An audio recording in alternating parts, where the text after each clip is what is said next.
everybody has the ability to list, but not everybody is listing. Huh, that's interesting. So when you guys look at taking a listing, and it's well priced, because that's the key.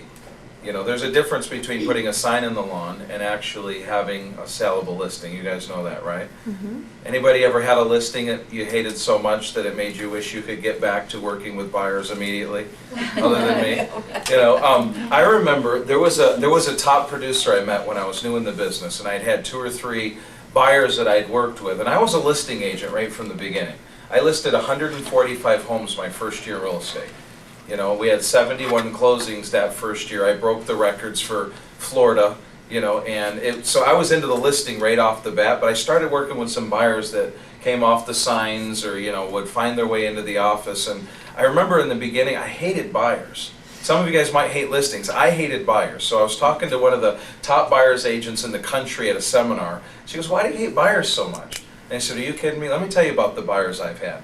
I had a buyer the other day I showed like 20 homes to. Then I found out they were just looking for furniture ideas. Legitimately, furniture ideas.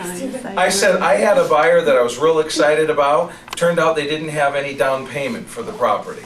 You know, and they were hoping to swing something, and you know, they weren't qualified either. I can't tell you the number of buyers I went out and showed a couple of homes to, and then when I turned the name over to my mortgage company, find out that they couldn't qualify. You know, so you know, I drive these people around. They don't have any money. They can't qualify. You know, they don't have any credit score. They're looking for furniture ideas. I said, I hate buyers. You know what she said?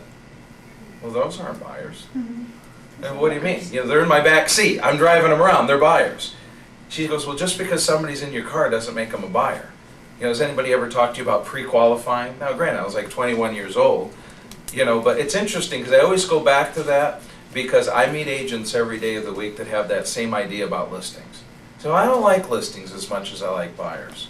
You know, and I usually, you know, dig a little bit. Well, what is it about the listings that you don't like? I mean, you know, they take a lot less time. You can work with 15 or 20 listings at a time. You can't always work with 15 or 20 buyers at a time.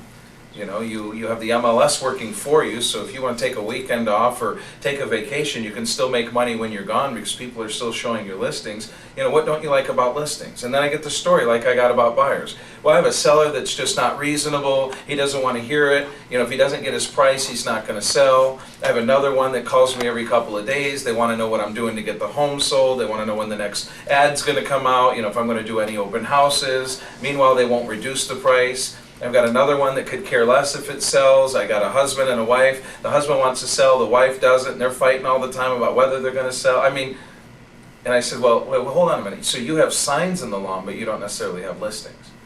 You know, and you could grow against the listing side very quickly emotionally if you have all the wrong listings. And you're not working to keep the good ones coming in and the bad ones flowing out.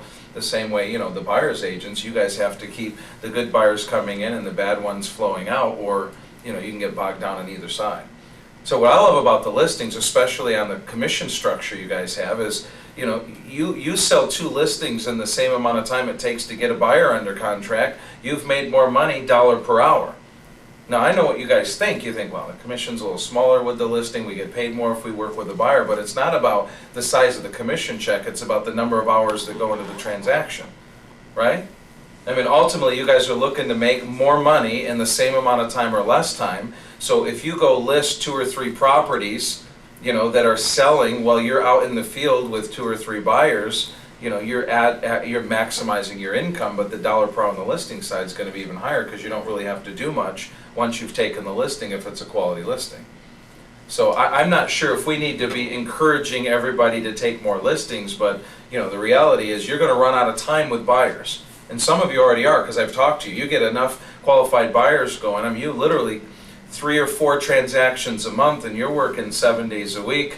You're working every evening. You know, you're showing and you're showing some more and more. I mean, you literally cap out about that point. And once you get to that 3 or 4 transaction a month mark, if you want to go to the 5th deal or the 6th deal per month, you know, that's got to be on the listing side because, again, you can take the listings and they're working through MLS while you're spending the time with the buyers. So I think everybody needs to develop a fanaticism about how many listings do I want to carry at any given time.